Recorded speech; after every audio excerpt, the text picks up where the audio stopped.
Hello and welcome to The Loop. I'm Matt Bruning. And I'm Erin McBride. And today we're here in District 2, which serves 8 counties in Northwest Ohio. That's right. Folks here are responsible for 3,800 lane miles and 950 bridges. Well, as you can see, winter weather is upon us, and District 2 is really well known for liquid de-icers.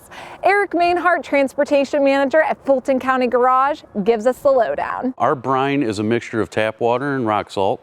We look for about a 23% mixture concentration. We use a lot before the storm, but how is this new technique that we're using where we're doing it during a storm and after a storm? The more liquid you use, the less salt you have to use. So that's a plus for everybody, taxpayers and ODOT and the guys driving. Saves them a lot of time.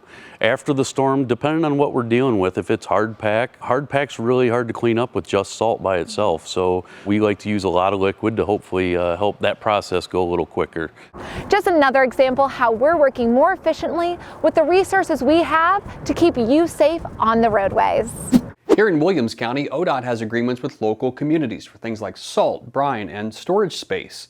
Edgerton is one of those villages. Specifically, we have a salt agreement or a storage agreement where ODOT stores salt and brine at our street department facility. Our crews work directly with each other.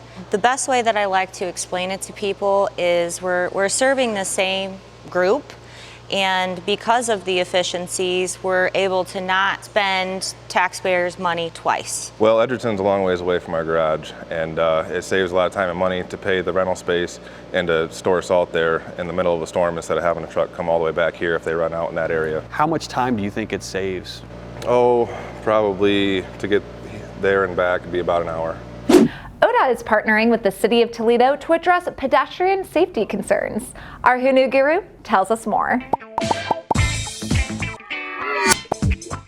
Here at ODOT, it's all about safety, not just for highways and bridges, but also for pedestrian infrastructure such as crosswalks and walkways. That's why here in the very cold city of Toledo, we're helping them with a $1.3 million grant to improve pedestrian safety. We're improving pedestrian safety with signs just like these. These safety improvements at 76 different locations include everything from curb extensions to visually impaired accessible push buttons, high visibility pavement markings, to refuge islands and ADA compliant ramps. And we're going to be installing these awesome flashing safety beacons just like the ones here on the campus of Bowling Green State University. This grant couldn't have come at a better time. Since 2016, there have been more than 15,000 pedestrian-related crashes in Ohio, 800 of those in Lucas County alone. And you see, this is all part of the $10 million statewide pedestrian safety improvement program. Who knew? One of the largest projects in the state is along I-75 here in Toledo. Now, I know there's been a lot of orange barrels lately, but these major upgrades are certainly worth it. All right, Rebecca, can you tell us a bit about what's going on the I-75 project? Yeah, so we have a mega project. It's actually 2 projects through the downtown Toledo and then Rossford Northwood. And so this is a complete reconstruction. We're also doing a lot of safety improvements with interchanges and adding a 3rd lane. So a lot of the 2-lane section through downtown has been really overwhelmed. So adding that 3rd lane is going to be very important. When is this project scheduled to wrap up? The northern section is looking to wrap up at the end of 22, and then the southern section will be the end of 23. Well, the holidays are upon us, and things are about to get really busy here in Rudolph, Ohio, which is home to a pretty unique postmark.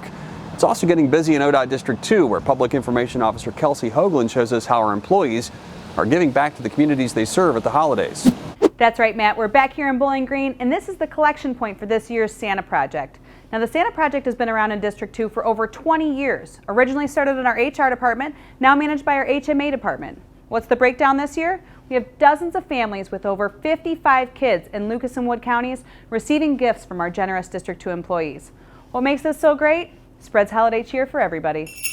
And here in Sandusky County, we even have our own Santa. Santa, first and foremost, I've got to ask, is Ruby on the naughty or nice list this year? Well, Ruby, she's been doing pretty good, but we need to work on her room cleaning just a little bit to stay on that nice list, but I think she can do it.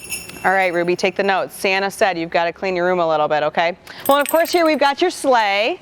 And tell us, do you like driving this sleigh better or do you like driving the snow plows? Snow plow's a little more comfortable.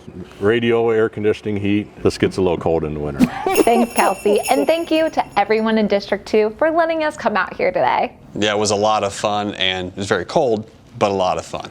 Get more ODOT news online at transportation.ohio.gov. Follow us on social media, and we always love your story ideas and feedback to loop@dot.ohio.gov.